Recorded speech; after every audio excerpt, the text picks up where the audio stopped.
So hello everyone, कल आप लोग का FRFSA का एग्जाम है और आप ये सोच रहे होंगे कि कैश फ्लो करें या फंड फ्लो करें।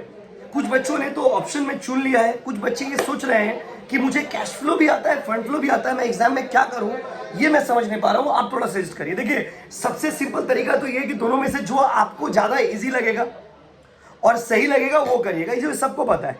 बट एक फैक्ट जो आपको नहीं पता है वो मैं आपको बताता हूँ। देखिए, कैश फ्लो में क्या है कि कैश फ्लो एक पूरा कंप्लीट सम्स होता है। तो कैश फ्लो में अगर सही हुआ तो सही, गलत हुआ तो गलत।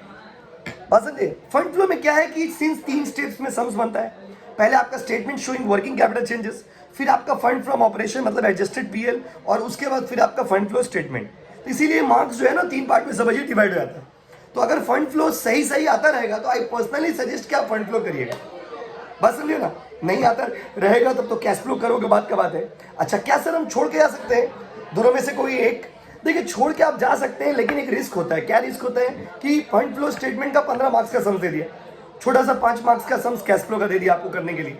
तो अगर आपको थोड़ा बहुत पता रहता है तो आप वो कर लेते हो, नहीं तो फिर वो क्वेश्चन आपको छोड़ना पड़ता है। या मान लीजिए 15 मार्क्स का कैश फ्लो है, अब 5 मार्क्स का एक छोटा सा सम्स फंड फ्लो का आ गया, तो वो जो छोटा सा सम्स फंड फ्लो का आ गया, अगर आप कोई टॉपिक को छोड़ के जा रहे हो तो वो तो आप नहीं कर पाओगे। तो आई पर्सनली सजेस्ट कि भैया अगर दोनों की हो तो बहुत अच्छा है, नहीं की हो तो फिर कोई दिक्कत ही नहीं है। अब तो कल तो एग्जाम है। All the best.